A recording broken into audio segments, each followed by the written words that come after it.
Well, hello everybody. Hello. Oh yeah. Hi everybody.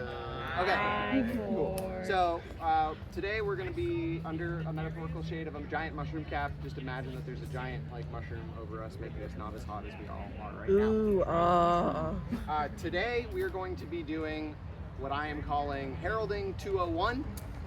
It could also be Reaving 201, Marshalling 201. Those are all the same thing. It's just being a referee, right? Today we're going to predominantly talk about field heralding. And heralding is the word I will predominantly use during this class. Okay, so everybody, just to clarify, a herald is a reeve, is a marshal, is a referee. Those words are all interchangeable. Does that make sense to everybody? Cool, awesome. The 101 course is the beginning course for heralding, and I'm not going to go into things in depth, but I'll give you the two really big takeaways. And the first takeaway is this: heralding is one of the most fun things to do on the field. If you don't have fun doing it, you are doing it wrong. You're not just volunteering, but it can be a whole ton of fun. If you're in tournaments, wow, you have the best seat in the house. Oh yeah. Right? If you're on the field, you can see some really cool things, some crazy bouts that other people can't see because they're not there. And there's a lot of satisfaction of seeing things run smoothly, at least for me. So that's another aspect of fun that can come from heralding. The second thing comes from my buddy Techno, right? And it is the lamb system. So as a herald, you are essentially my little lamb. You are loud. You need to be able to be loud because our game is loud, and you need to be able to be heard. This is not a very useful thing. I go, hey, watch out. You're hurting yourself. What? There's a hole. Right? If you can have a little bit of gumption in your voice, people will listen more. So loud. L-A, attentive. You got to pay attention. You have to know what's going on. Right? L-A-M, mobile. Don't stay still, right? I'm staying still right now for the camera, but you really want to be mobile. There are certain exceptions to that rule, and one I will talk about right now is trees. This can really hurt somebody. So having a herald come and stand in front of the tree, I'll maybe move around the tree, but I'm a tree herald, right? Loud, attentive, mobile, bouncers. This is a full contact sport. It is your job to keep the field safe, the field clean, the field fun. That's what makes being a herald so fun. You kind of become the keeper of the fun of our game. Who here has been on a field and been like, wow, the team balance sucks? Who here has been on the field and been like, wow, there's a lot of really unsafe fighters and no one's saying anything, right? How do you solve that? You are a loud, attentive, mobile bouncer. And then the third thing for the 101 recap is everybody can herald. It doesn't matter if you're a fighter or not. You can learn the skill. It is a skill, therefore it is learnable, and it's a whole lot of fun. So if you've never done it before, you should try it. That's the basic recap. So today we're going to do the 201 course. 201 is all about what we're doing today. Field fighting, events, games, scenarios, right? You are a field herald. You're the facilitator of the field. So at this point, you've heralded a couple times. This doesn't necessarily mean you have to be the head herald, but you're like, I want to have a little bit more control of what's going on the field. I feel like I can step up to that level and herald some games. So there's a couple different types of heralds. I'll start there. The first type of herald that we'll talk about is a spawn herald. So a spawn herald's job is to be just that. You're a spawn point, or you're watching a spawn point. The most important thing to do when you're a spawn herald, because you're not moving around a lot, is judge people's attitudes and emotions as they come back to spawn. It's very easy to see someone upset and go, hey dude, what's up? And then they're gonna talk. Yeah. Especially if they're upset, they're gonna talk. Now you have information that can assist in keeping your field functioning, right? So that's a spawn herald. You could be a line herald. A line herald has two jobs. One of the biggest ones is keeping people safe, right? Like maybe there's an obstacle or a pit or a hole and you're on the line, you're keeping people in a game. But there's also reinforcing a hard boundary is a big thing that you do. So who here has ever played a game where they have killed somebody by bashing them off an edge of a hard boundary? Quite a few people. How many times does that person not die, come right back, and you're like, bro, right? Like, that does happen. So a line herald serves that purpose. You have roaming heralds. Roaming heralds are heralds whose job it is to be on the field, and really you're an emotional shepherd. You're making sure people are having a good time, and if you're not having a good time, you handle that. You figure out why. You don't have to handle the problem, but you need to understand what's going on so you can communicate that to a herald who can handle that problem. Does that make sense? So you have spawn marshals, spawn heralds, line heralds, roaming heralds, and depending on the scenario, they could be a bunch of different heralds. But I feel like that kind of like encompasses everything you're going to be doing. With one exception, which is the head herald. And the head herald's job is to handle conflict, but we'll talk about that later. Does that all make sense so far? Yeah. Are there any questions so far? I like that. Cool. That's not true. I love questions, but the next thing we're going to talk about is, okay, so you understand the types of heralding that you can do. You understand that heralding is fun and you should do it. When are good times to step up and herald? Yes. A couple good times to step up and herald is when you see no heralds. Even if you don't really know what you're doing, if you're just willing to put on a loud voice and go like, hey, I'm a tree, don't come here. You might be saving somebody a concussion, so that's pretty cool. Other opportunities, obviously, if someone's asking for volunteers, and that's just when you can step up. It's at any point that you feel like the field needs it. Now, for more advanced fighters, like Ragefire or Mongoose, I do this often. I have yellow on me. Sometimes I'm sitting on the side of the field and I watch atrocious things. And I'm like, well, I can't say anything, so what do? Yeah. Okay, now I can say something. And I'll go to the head herald if I don't know them or if I'm not known in that area, and I'll go, hey, like, I'm gonna do this, is that okay? And then I step on the field and I follow the fighter I was looking at. If there's an issue there, I can communicate with that fighter. That's because I saw it. This isn't everybody. Not everybody should just put on yellow and do that. But if you're, let's say, really experienced, or you've been around the block, or you're there and maybe you're the knight at your park, feel comfortable doing that. I think that's really important. Does that kind of make sense? So, the most important thing when at any sort of field is team balance. Because when the teams aren't balanced, it's not very fun, right? So how do you balance teams? First of all, does everybody here know why balancing teams is important? Right? It's important because that's how we have the most fun and how you can really allow the fighters who want to fight hard to match each other and have a great bout, and the fighters that want to play objectives go play the objectives. Right? When teams are not balanced, that can't happen as smoothly. I know everybody likes to fight with their friends, but I would much rather move one person who I know can be an equalizer of some sort, even if that means for a couple rounds he doesn't get to fight with his unit, than try to move 10 people to make the units fight together. Not everybody shares that opinion. That is strictly my opinion. It isn't right or wrong. I just find it easier to go to Ragefire and say, I have a relationship with Ragefire as a herald. I'm going to go to Ragefire and say, hey dude, can you switch sides? I just want to see what happens. And Rage is going to switch sides and one of two things will happen. It'll balance. Oh, that's awesome. So satisfying when that happens. Every one of you who heralds, I hope one day you get to see that, where you balance one fighter and the whole field balances. It's a really cool field. Or it doesn't balance and it goes really hard one way. I might switch Rage back and try a different fighter. Like, I'll use Thias as an example. Okay, Rage didn't work, maybe I'll switch Rage back and I'll pull Thias.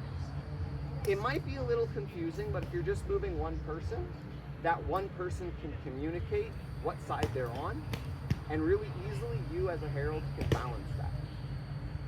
Who do you choose? Right? How do you know who to pick to be the person you swap? And there's a couple answers, and it depends on where you are. And I'll talk about that in a second. But the first ones to look at is archers. Are the archers balanced? Are there equal number of archers on each side? There are. What is the skill level of those archers? Are they even? Are they not even? One Shay or one Bacon might be more useful than 3 other archers that don't know what they're doing, right? Does that make sense?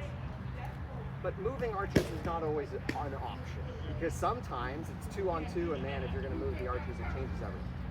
So then what I'm going to look for, and this is me personally, a lot of people don't do this, but I pick certain people that I am comfortable, and they are comfortable with being a ping pong ball. Does that make sense? So what am I going to do? I'm going to move them and see.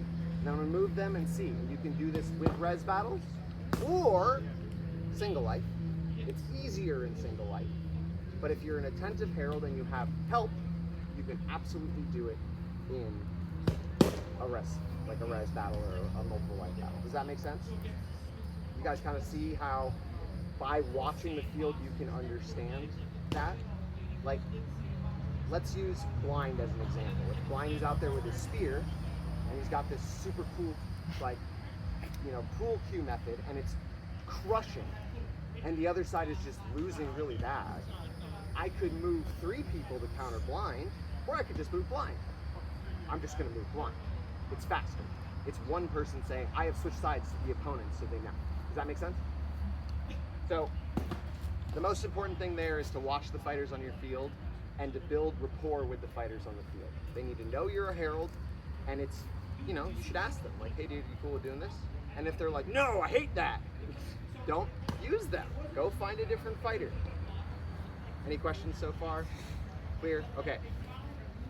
So what is the difference between running a field at a practice, running a field at a day battle, or running a field at a national event? They're all different. We're going to start at the local level and we'll move up. Is that okay with everybody? Mm-hmm. Cool. So at a local level, you know everybody, ideally. So you're looking for what is going to be most enjoyed by that group. At Ancient Wharf, we are predominantly stick dorks. So what we're looking to do is we're looking to fight. So for a while, when it was not soup outside, we would run a lot of single blue escalation to full kit to ditch until everybody's tired, and then a couple games. We didn't even do any games for a while because that's what the people at the park wanted. So if you're really in the position of running your local practice, the first thing you need to realize is it's not fucking for you. You're not doing this for you. It doesn't matter what you want to do. If you want to run a game and nobody wants to run the game, sucks. Don't run the game. Like, right? It's about facilitating fun for yourself and everybody else. Now, most people, when a game is presented well, will be happy to try it, so don't worry about that, right? But when you're out of practice, you're doing it for everybody else, and you want it to be fast. I encourage fast games. Slow setups, time kills practices.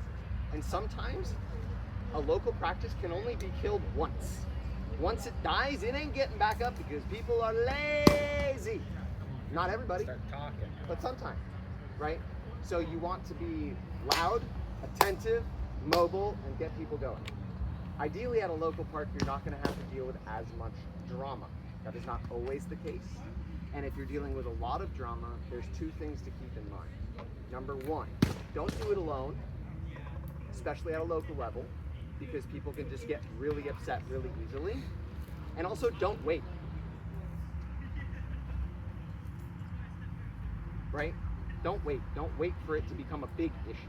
Don't be like, oh, it's happened twice, no big deal. If you're really responsible for that park, be vocal. You guys all promise me that if you're in that position, you'll say something? Y'all are quiet for the video, you promise? Yeah. But why is that important? How many times who here has ever heralded before? Wow, that's awesome, a lot of people. Who here, as they're heralding, keep your hands up, didn't say shit but should have? All the time. Doesn't matter how good you are, right? Start second guessing. You're going to start second. Say it. Be wrong. It's okay to be wrong. We're not talking about tournaments, right? Now on the field, you don't need to be a rules lawyer. Right now I'm going to talk about playability, safety, playability, realism. And I rack the rules and realism too. For me personally, when running a field, fun and safety are the #1 priorities. Is everybody having a good time? Is the game working? Nobody has like a cheese 9-foot shield. Okay, cool. And then at the end of the day, it's like, okay, everybody's calling the shots, nobody's upset. That's like the rank of importance for me. Everybody can choose to do that a little differently, but I'll beat you up if you don't think safety should be your, as a herald's, #1 priority, right? And that, more than anything, means the trees, the holes, the spikes in the ground for holes, right? Does that make sense? So, as a medium level herald, you're going to be more involved at more events. So at a local level, that's kind of how you're dealing with it. Does that make sense for a local level? Do you guys feel like you could probably run that at your local parks? So at a day battle, we're dealing with multiple different people from a similar region. So we're probably not going to have to deal with regional differences, but we are going to probably have a heightened amount of attitude, ego, and emotion, right? So if you come to a day battle and you're going to herald out a day battle, don't do it alone. And sometimes it's good to have multiple people from different regions on your team, right? That way you can more easily facilitate having a relationship with all the fighters. At a day battle, the objective is, how do I make sure everybody has the most fun? You see, the objective stays the same every time. But now you have more people, and people have driven far. So I like to, and I think we've done well very often here, I like it that when my fighters leave, they're tired as shit. I like it when my fighters leave, they feel satisfied. And sometimes that means running a bunch of games because the people there really want objectives. And sometimes that just means grind, grind, grind, grind. Okay, 80% of my fighters are tired, but 20% of my fighters aren't. I'm gonna have 2 pits over there. You don't always need to herald these things, but what you're doing is facilitating. So if everybody's sitting, one person gets up and goes, all right, let's go. Doesn't matter if you're wearing yellow. You're gonna pull 3 people. 3 people pulls 5 people. 5 pull people, so on and so forth. Make sense? Yes, question.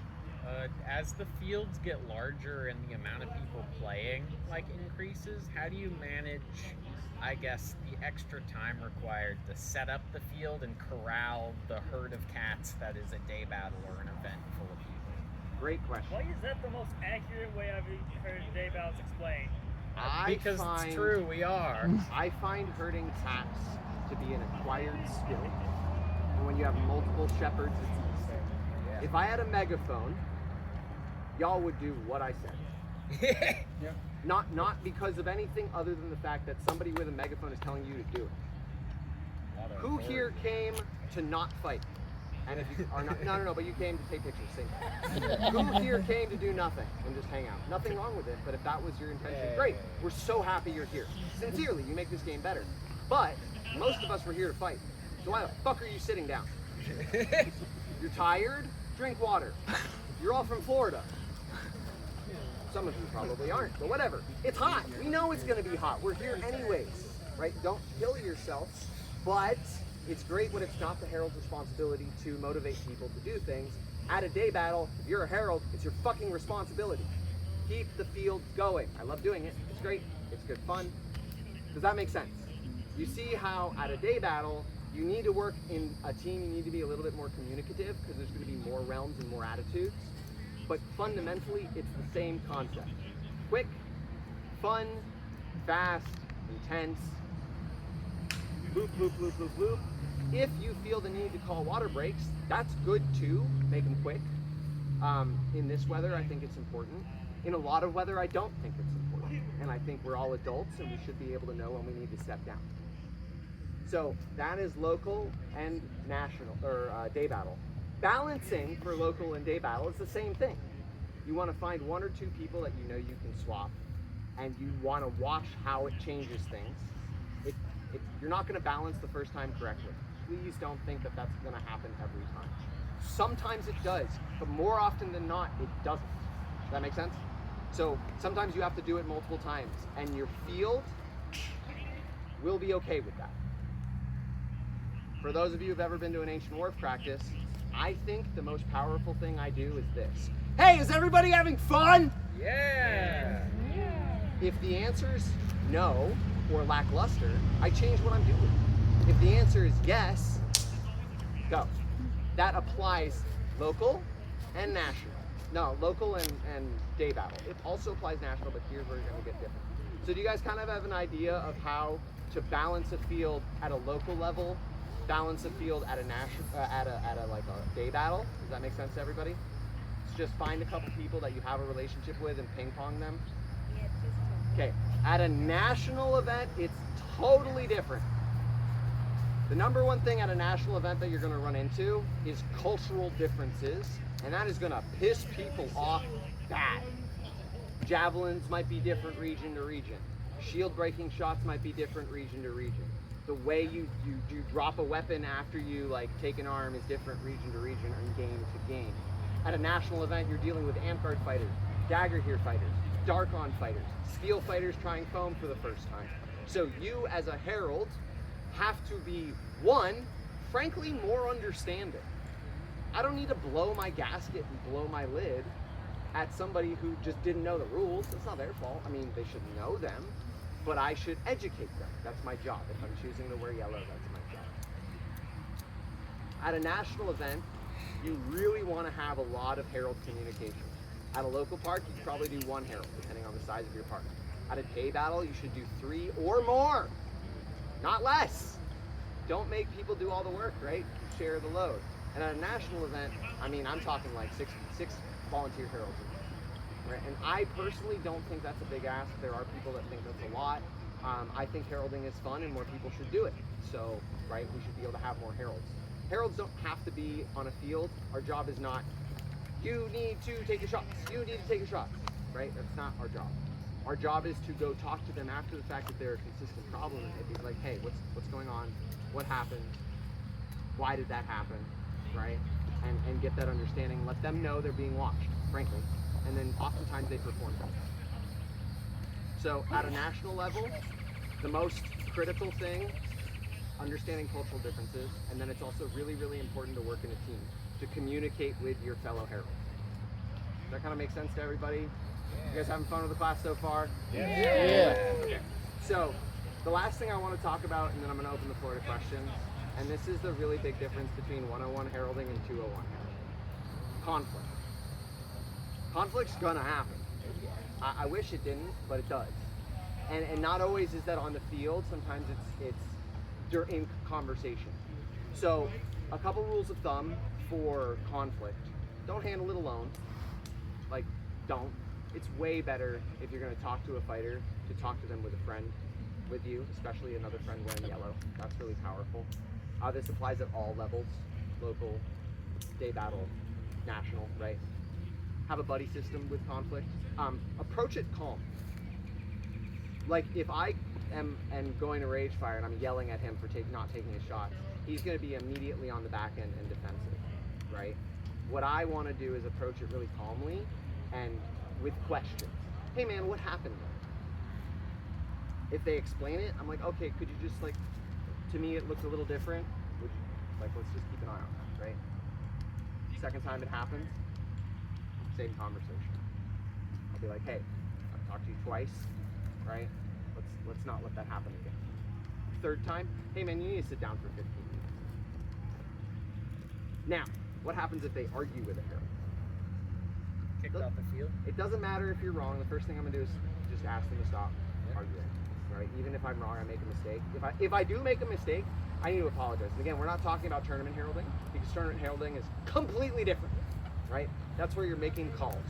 Right now, you're on the field, so it's about facilitating people's fun, right? So that conflict, dealing with that conflict also is really different depending on who you are. Like I'm not a very big person, but it doesn't matter. Like I could go up to you and I could be like, dude, I saw you get hit 3 times, so I need you to take it seriously, right? And I have no problem doing that, doesn't matter who it is, but that's not always going to be the case, especially, if you're really small or if you're femme presenting. So how do you handle those moments? So for someone like myself in these rage fires, an example, right? We might not need to have a buddy. The buddy is helpful for a bunch of reasons, including if anything pops off, right? At least you have people there. Make sure you're calm if you're hot-headed, right? But never go alone. and feel really, really, really comfortable contacting the head herald of that area, right? Whether it's the head herald on the field, like you don't have to do things alone, and it's way better to say something than say nothing.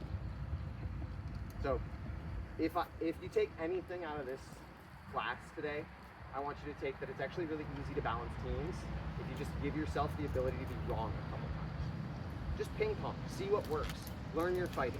That works at a local level, a day battle level, and a national level. It's harder to do at a national level. Like balancing at a national level might be moving full units. People traveled further, they want to fight together. Conceptually, it's the same thing. And I really want you to take away that in conflict situations, not to do it alone.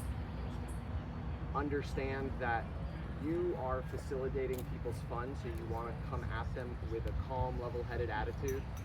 And you want to make sure at the end of the day that you are balancing teams and you are speaking up when you see things, even if you're wrong.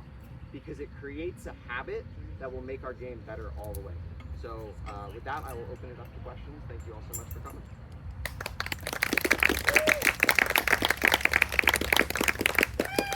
Are there any questions about, yeah? Would you say heralding is similar to being a DM? Or say something like Dungeons and Dragons? No. I totally realized I never introduced myself, so I'm going to introduce myself and then answer your question. Hi everybody, my name's Cord. We'll go with that. Okay, so no and yes. I think the head herald is similar to a DM. So in Belagarth, we don't really do complex scenarios all that often. We don't have magic, we don't have quests. So it's a little different, right? But I am the facilitator of fun. A DM is the facilitator of fun. So kind of similar in that regard as well. Does that kind of answer your question? Yep. Okay. Any other questions? Either I'm boring or yeah. So you have someone that you've talked to 3 times now, and you're telling them to take a 15-minute break. They're not one to do that. How do you? What are they being proceed? talked to about? Let's go with not taking their hits. I would. Is there a fight going on or no fight? It's Like in between fights or? yeah, during? it's in between. So I would wait until the fighter died or the fight ended. I would go to the fight. I would get a friend. I would go to the fighter. I'd be like, hey, dude, you're not taking your shots. I've been seeing it for like 5 times now, 6 times. We've talked 3 times. You don't want to sit down. Here are your options. You sit down or you leave. It's not safe anymore. It's clear you're not taking your shots. You're not playing our game. So respectfully, you need to sit down or leave. And if that's not respected, you genuinely kick them out of you. In this case, I would get Farron and Bacon, who organized and were in charge of this event. 3 of us would go, or 4 of us would go and have a conversation with the individual and ask the individual to leave. Now, if the individual doesn't leave, that's easy, right? The suspensions, bans, but we hope we never get there. And in my entire time fighting, I've only ever seen it really go like that twice. It changes a lot if the herald comes at them with intensity, anger, and frustration. Right? Does that kind of make sense? Oh, yeah. Any other questions? Was this useful? Yeah. Did you learn something? Yes. Okay. Are you going to try to herald and try to do something new next time? Who here runs or manages a park? Okay. Do you understand the importance of team balance? And you kind of have an idea of how to do it now, right?